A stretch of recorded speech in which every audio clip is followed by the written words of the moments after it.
Hello everybody. I welcome back to my channel. I just want to say a huge thank you to everybody who has come by and already watched my videos, commented, liked, subscribed.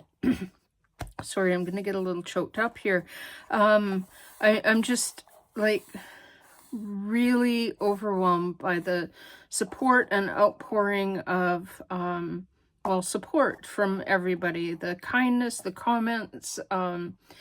So anyway, I'm going to continue with my Hardy Creations junk journal. I've added a few bits to the cover, but I don't think it's complete yet. I think I need to add something either in the upper right hand corner or upper left hand corner, just to make it feel more balanced and more sewing themed. It will help when I put the lace on the spine, but it still needs work. But it'll get there. So for today, what I'm going to do is I'm going to show you some of my papers, or the way that I think of papers. Some of these are for sure, some of them aren't. Probably won't use all of what I've got because I have a stack that's pretty high, but let's just look and see where it goes. So of course the first thing I'm going to start with are the digitals. I folded them all. I tried to film this before and my camera stopped, so I now have a new phone. We'll see how it goes. So I have quite a few, all folded, all ready to go. One is smaller just because I printed it funny. They've all been trimmed to size so that they will fit. I have a really old Brother laser printer. It will not print fully to the edge, probably because it's a laser printer and the way that they're set up, they don't print to the edge, as far as I know. I know you can print edge to edge with an inkjet, but I've tried and tried and tried. I don't know if it's my printer, if it's my print settings. Even if I go all the way to the edge, it leaves that little narrow margin, which is fine because I get that funny pink strip and I can cut it off. So I've got digitals. The other thing I have are similar to digitals, but these are AI generated. They're all kind of sewing related, lace, stitching on paper, sewing items, vintage sewing machines. I did these a long time ago when I first started to play with AI, because sewing is one of my interests and I just thought it would be fun, and it seems like a perfect place to use them. One of these pages has buttons on it and I think it's so cool. I don't know which one it is, but so some of these will probably go in there. So those are my digital type. So then the other thing that I've got, oh, look at how straight that is. I've got this vellum graph paper. So it's not as thin as a vellum. It's definitely is a vellum, but it's really, really nice stuff. I've also got some older, I didn't pull any of this, but I might use it. I've got metric vellum graph paper. This is a lot thinner than the other, and it goes in junk journals really, really nicely. It's been rolled up for who knows how long. I got it at a thrift store like this, but it unrolls and is really, really nice in a junk journal, just the way that is. So I'll probably add some of that. But I have pulled so many pages and papers already that I have to, this is where I wind up with a stack that's enormous, and then I have to figure out what I'm going to do with it. I've got, this is wrapping paper. I folded it in half already. It's really tall, so it would probably need like a tuck at the bottom to make it more rectangular to fit in the journal. But I will play with that. See, that would look really good in there just like that. And then because it's sewing themed, what I will probably do is then sew it shut instead of gluing it shut like I normally would. So I've got a couple of those pages. I've got, this is William Morris wallpaper, but it's actually wrapping paper. And I've got a fair bit of this. I got a book at a thrift store. So I've got all kinds of these. Here's another one that I think I might use. This one's bigger, but that would give me options for folding tucks or side tucks or all kinds of things. I put all my pages in a junk journal. So like this, I would put them in my signature like this and then determine whether or not I need to fold or trim, like fold up like this because that's too high. So then, you know, you'd add a little like tuck like this at the bottom so it will fit height-wise in there. Often the taller pages, I'll do it before I sew it into a signature so that it can be the way it needs to be as it goes into a signature. Wider pages, I'll leave them wide and fold them after they're completely sewn into a signature so I can determine where I do side tucks or side pockets or whether I don't like it and want to trim it off. Exactly. I never quite know until I'm closer to the end. I have an old Piecework, I think it's called, magazine, and I pulled some pages out. They would have to go this way in order to fit in because if you fold them like this, they're too narrow. But these are all sewing themed, so I thought they'd be really fun. And some quilting themed. Little quilt pattern. I really like those. I've got a few of those. So I may not use all of these, but I pull all the ones I like and then can determine whether I need to cut back on them or whether I can use all of them. Music paper is always a good option. I only pulled one. Mostly, well, I only had one in my pre-pulled stuff, so I like folded it up and it but I have a huge book of these pages like this, and they would work in that journal really well, so I may pull more of those. Coffee dyed paper is always a good option. I always think I don't have enough, so I always dye more pre-project and then wind up with lots of coffee dyed paper. And then, so it ranges in grunginess from not very to very. These are both coffee dyed on regular printer paper, which is what I normally use. This is done on really lightweight photo paper. This image is from lace that I just lay on top and let air dry. But look at the difference in the color between the copy paper and the photo paper. Like this has got a gray tinge to it, and this is nice and brown, and so this would be almost more vintage photo, and this would be more, I don't know, maybe, I've never used frayed burlap, so I don't know what it looks like, but perhaps that would be. And the lace has left like little, it's kind of tactile, so this will be really fun to use in there because it gives you an extra element where these are just like flat. And but that's stop petting your paper, Linda. Look at how good that one turned out. I really like that. That's just, to me, that's pure beauty. Like you could put it at the bottom of the page like that, at the top of the page. If the page was too long, I would definitely fold it from here. I really like that one. Some of them don't turn out, some of them do, so I have all those. These came from a book that I have. It's a Liberty of London sewing book with a bunch of patterns in it. And then the back of the book had instructions, so I've got a couple of those pages that I will use. And those for sure I'll use. This is from a book, but I don't know, it may be too narrow to use. But but I might play around with that. This is from that same book. This one hasn't been trimmed down, so I think that that might work, but I don't know if I will. I've almost used it in about 4 different journals, and it's never made it in. So this may also not make it in, but it's there in case I want to use it. These pages came from a little book that was kind of like a diary thing, all Jane Austen inspired, but these little images make me think of sewing.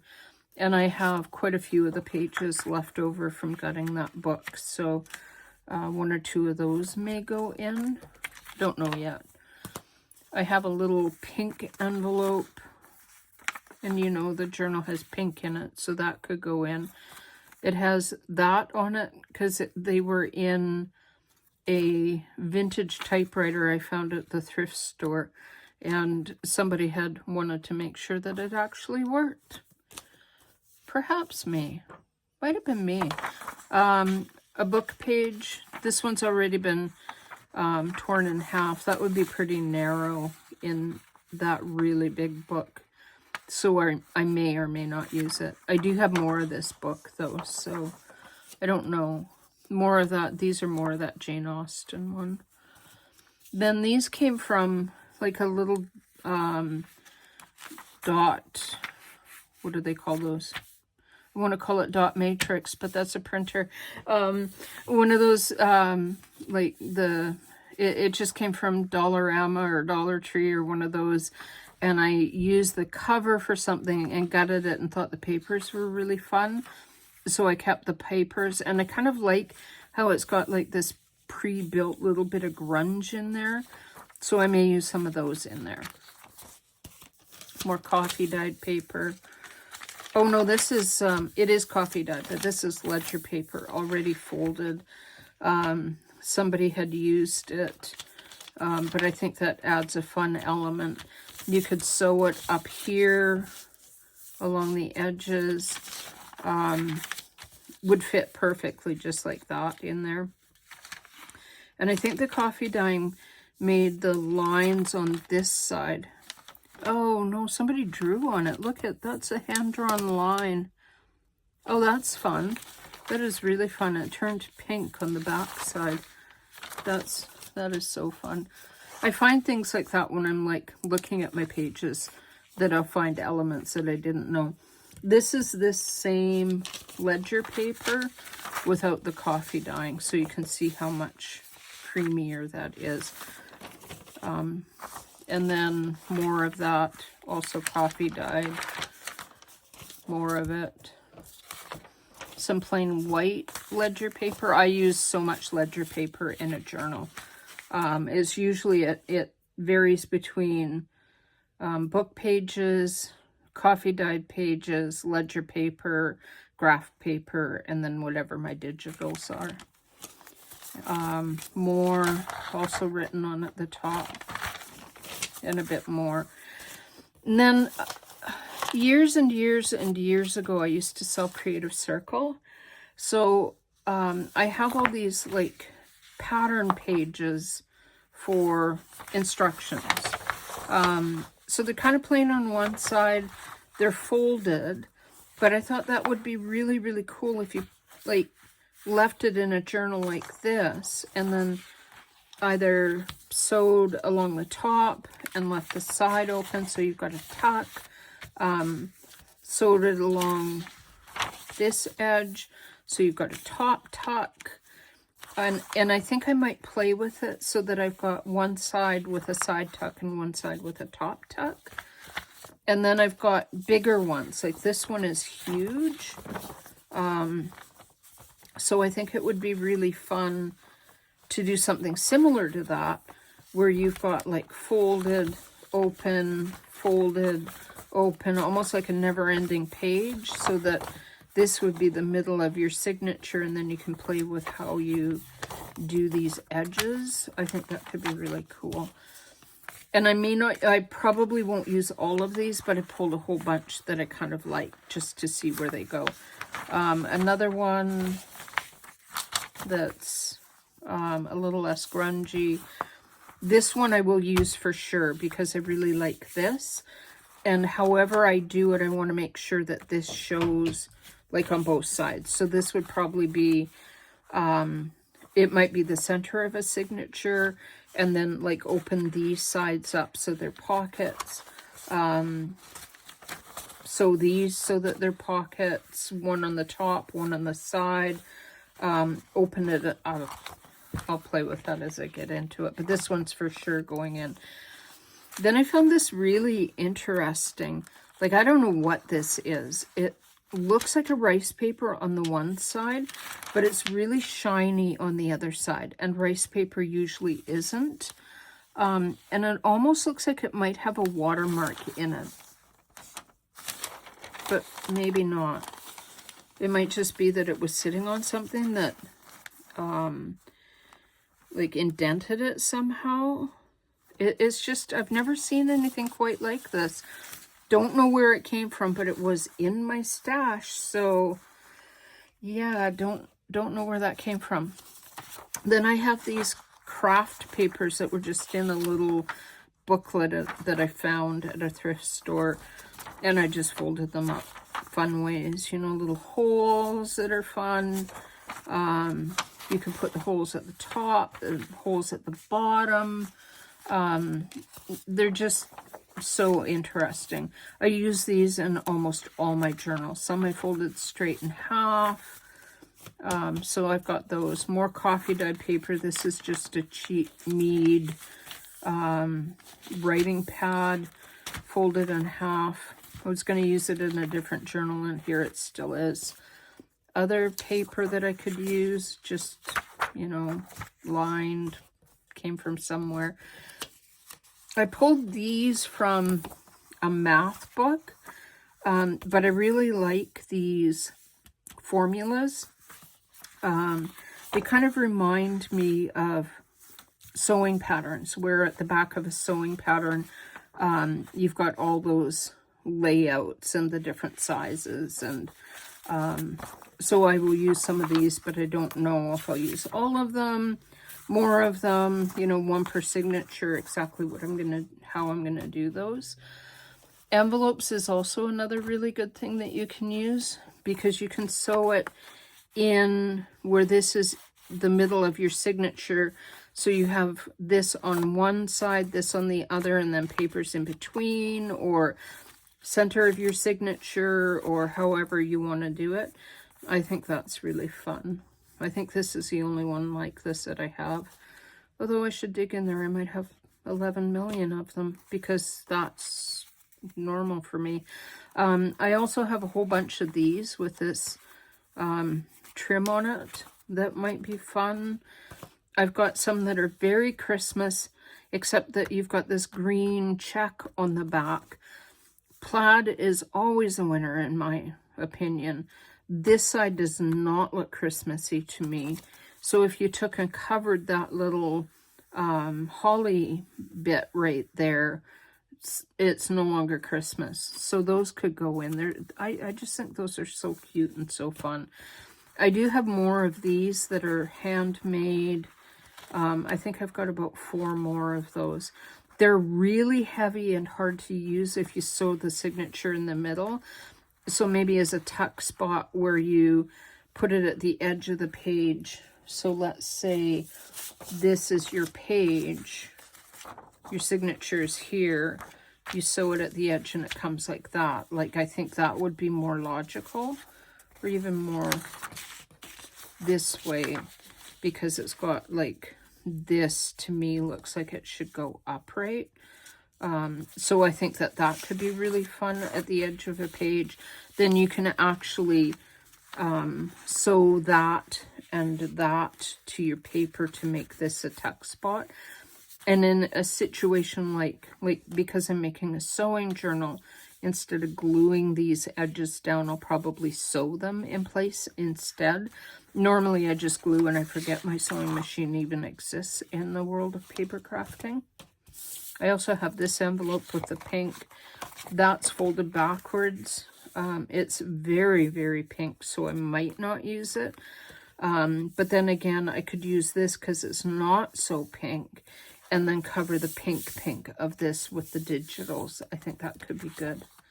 So I may use that. More graph paper. I think I showed you the vellum, but this is just plain normal graph paper. Some of it has been around for a while, so it's grungy. I pick up things like graph paper at the thrift store whenever I can find it, which is why this one has writing on it and the other one doesn't. And then I had a vintage sewing magazine from the 1940s that I have pulled apart, much to my own distress. But look at those images. Like, aren't those amazing? Absolutely amazing. They would need trimming down, so I'm not sure how I would do that, but I have to use these in there. Whether I pull it so that I cut like a page in half like this and fold it this way. I haven't quite decided yet how I'm going to do those, but I have to use those. Partly because they're sewing, and partly just because like the patina on the page, the images, the fact that they're all sewing related. They're all like tips and tricks for sewing. Oh, so good. Random book pages. I like putting these, again, this one's from a math book. I love picking up math books at the thrift store. I no longer live in a community where they have a thrift store that has a lot of options for books, so thankfully I brought all my math books with me when I moved here. But this is like a lighter weight, almost like an onion skin, a bit smaller. I have lots of these. Like, the book that this came from was like, I don't know, no, even thicker than that. Probably about 4.5 inches thick, the spine, and all like sewn in so that you can pull them out and have a full signature. They have, like, they had, like, look at how many holes they had for the binding in that thing. So I might need to reinforce it with washi tape or pattern tape or something like that so that it has more strength in the spine, because this will fall apart pretty quickly. But I will use most, if not all, of those pages. Another just random book page from something. Can use line paper. I don't usually, because I don't like the vertical lines of it. I prefer my line paper to go like that, but they don't work in the horizontal journals. Only in a vertical journal. Like in a vertical journal that works really well, but not so much in a horizontal. But I do like the patina on that side, so I don't know. More graph paper. I have a whole pad of this stuff, which is blank on one side and this really gorgeous green graph paper on the other side.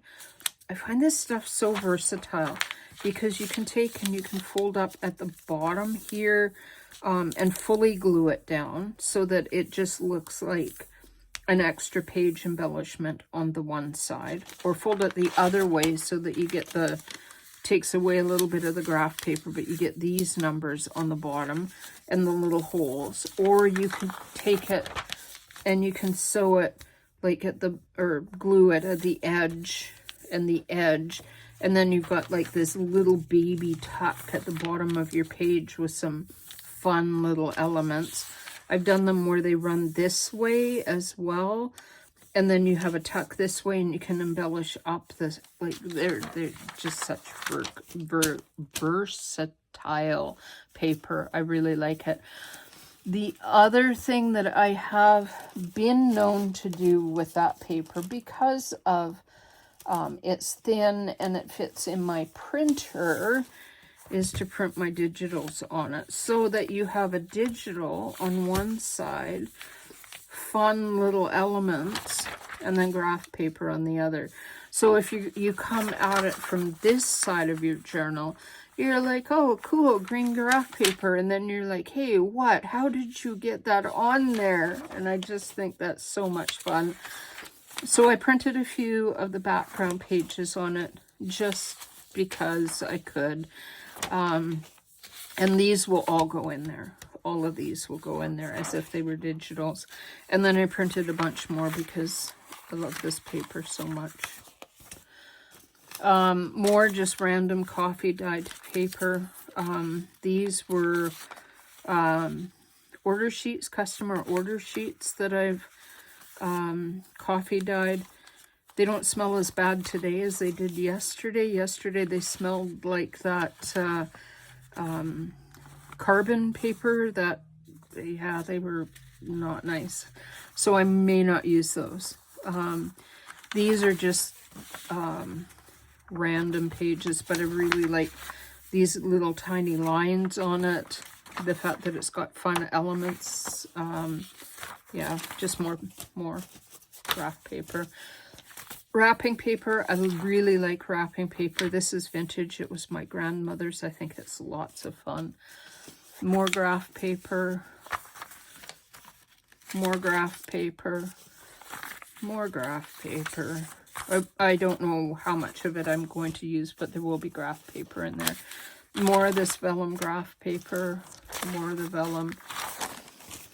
And then wrapping paper is always, or packing paper or Amazon paper is always a good option. This was paper that I had from when I moved here in last year. And I have so much of this stuff. So you can make pockets out of it. And because it's wrapping paper or packing paper, you can just cut it to whatever size you want and you've got a page, and it's really good. The other thing I have is this really big envelope. Like, it's so big. A friend gave that to me.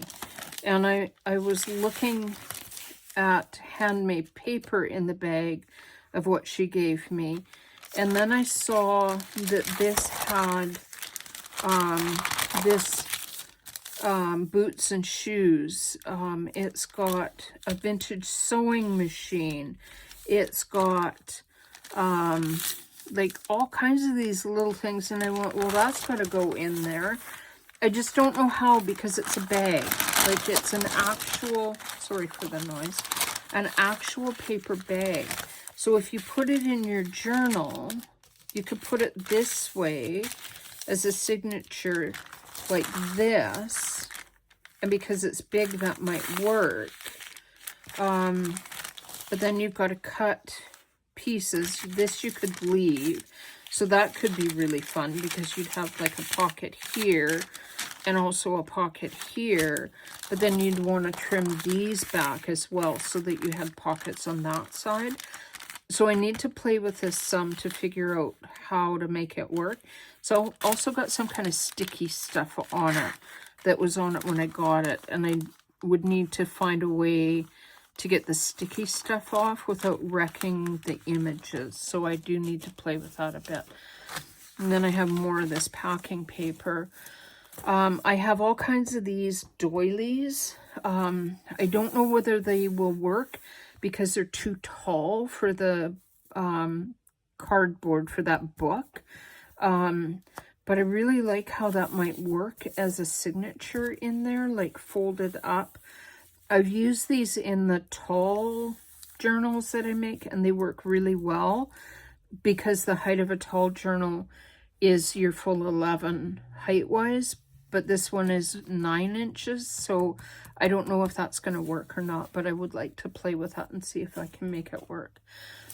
I've also got these, they're like deli envelopes. I pull them out every single time I go to start a journal, and I have never used one in a journal, and I pull them out every single time. I think they're so much fun. They give you lots of options for bags. You can put that in as, like, that would be the center of your signature. So you've got like a little pocket here, and then you trim down here, and you've got a pocket on this side. Or you leave this pocket on this side and open it at the top, and you've got a down tuck. But I've never used them. I have them, I pull them, and then every time I'm finished, they're in the box of stuff. I have yet to use them. So, then I have some just standard Amazon paper. It's thin, but it's got that nice brown look, and I love those. I really like these Amazon papers. They wind up in every journal I make, because they're thin, and they just give some added, like, crinkliness. But because they're I like lots of different weights of paper in my journal. So these give a nice thinner weight. And then these ones are going in for sure. This is, I don't know if you can tell, but there's a little line here. And this is the extent of their paper. So they tear it off, so you're going to get a sheet that's who knows how big, and it looks like it's random shape, but it is realistically square if you pull off that line. But I'm not going to in this case, because look at this edge. I don't know if you can see that, but look at that cut edge. Like, it goes all the way across. I think that would be so much fun if you like made that into a pocket. Like, look at how fun that would be on a page. Like, you've already got the built-in little fun line. I'd need to kind of find a way to reinforce that so that you still maintain that line, but it's a little bit stronger for things going in and out. And the other thing is, this is like pre-built for sewing along the bottom of this pocket to keep it in place, because it is perforated and it is going to come apart. So sewn on the edge, it's not going to come apart anymore. And then this one is another one, very similar, bigger at this edge, so you'd get a deeper pocket, and then at this edge you get that nice. So those are going in for sure. And then wallpaper. I spent last night going through wallpaper books. I won't use all of this, but I pulled a whole bunch, just for options. Like, this looks like fabric to me. This looks like linen fabric to me. Like, that background looks like linen. These are a nice thinner weight. This one and this one. It's on the floor now. This one is also got a nice linen weight. I didn't trim this back. I left the signature here because then you can, like, determine, am I going to put a fold here like this? And like I said, I often leave these until they go into the journal to determine what I'm doing. Like, would I put a fold like this? Would I tear that off and make two, like, use this for tags and embellishments? But again, because that looks like linen, I think that's really fun. Then I found, these, like, oh my gosh, these are amazing. They've actually got fabric on the paper. Like, they're flocked, and they've got, like, texture to them. They're really, really heavy weight, like super heavy weight. They were hard to get the, this line in them, but, just like, it's damask, and it's, can you tell I like those? So I cut them a couple of different sizes and widths, and yeah, I think all of these are going in somehow or other, all of them. All the way down to the baby one. Oh, this is a different pattern, same pattern book, same wallpaper book, also flocked, but a different pattern. So this has got leaves in it, not the damask. And those, I cut all those down. This is a bit lighter weight, not fabric, but it looks a bit like fabric, and it's got this nice stripe in it. so I may use those.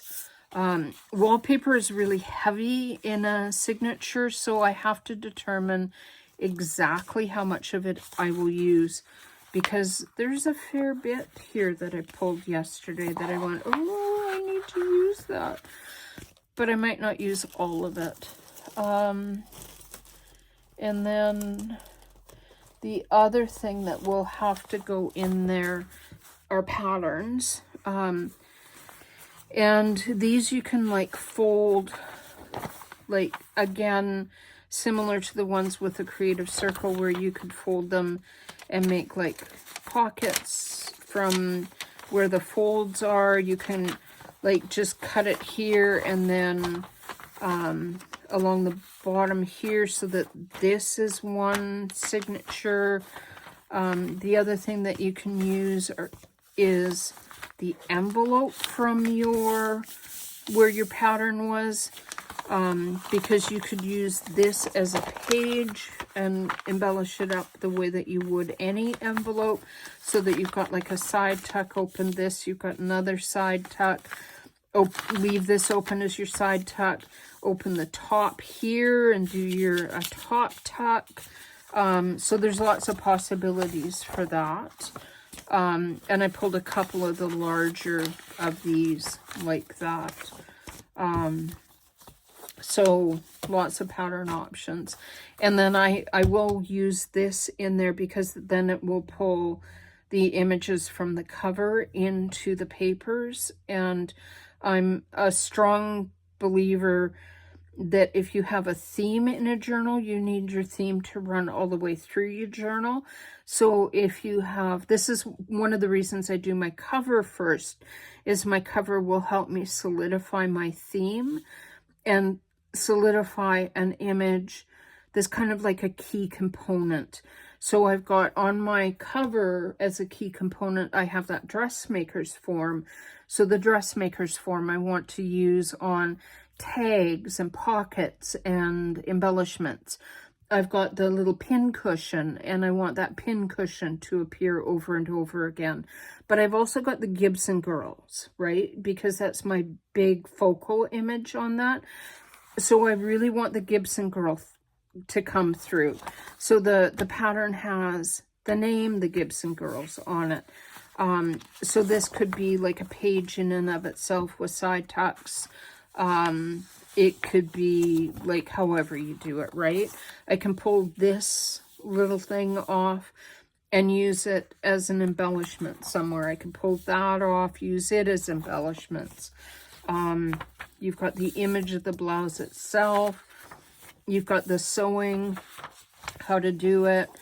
And then on the pattern itself are these long bits of lace, faux lace.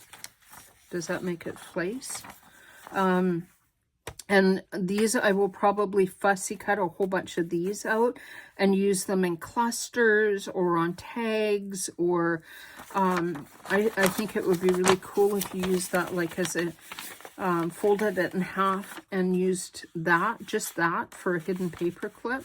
That could be really fun too. So those will come in. These little things could come in as embellishments and adornment. Something like that could just be a pocket on a page somehow. I've had an idea in the back of my mind. I won't mention it yet because I'm, if it comes together in my head, I might do a video on that idea. And then I mentioned lace. No, not lace, doilies. And I will do a video on this at one point in time because I have lots of doilies. And what I may do instead of using one of the rectangular doilies is use a round doily in the journal instead, because I've got lots and lots of round ones. But I also have these. No, they're not there. They are here. I've got these vintage French lace doilies. And I use these on embellishments. So I'm going to do a video at one point in time showing you how, and they'll probably go in this because I think they will work really well with like that dress form as a focal point. So I'll show you how I use those because they turn out looking extremely amazing, done the way that you do it, or the way I do it. And then the last thing that I'm going to put in is I've got this Edith Holden book, the Country Diary Book of Crafts. I found this at a thrift store. It's the only Edith Holden I own. And yes, I am going to pull it apart for this. I want to use this page because you've got that like linen look on that. Well, that is linen. And then you've got like the how-to of it. You got the little image that's the Edith Holden.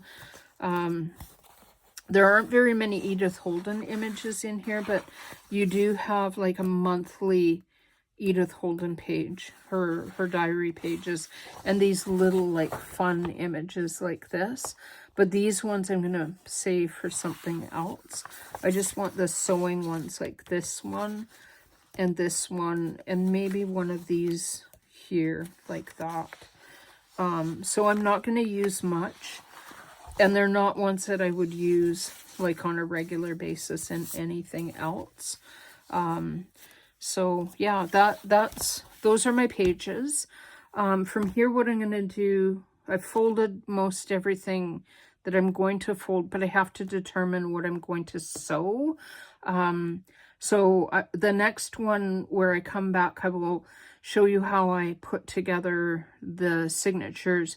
Not fully I might not do a video showing how I put together a signature, because that can be a little bit boring to watch somebody put together a signature. But I might do one once the signatures are compiled, showing how I sew the signature onto my spine and then do the end papers. But I'll see. And again, I just want to thank everybody that's come by and liked and commented and subscribed already. It just means the world to me. I can't even tell you. I was so scared to start this to begin with. And the support that you guys have shown for a newbie and a beginner like me is just amazing. And I'm so grateful. Thank you so much. And until next time, happy crafting. Bye.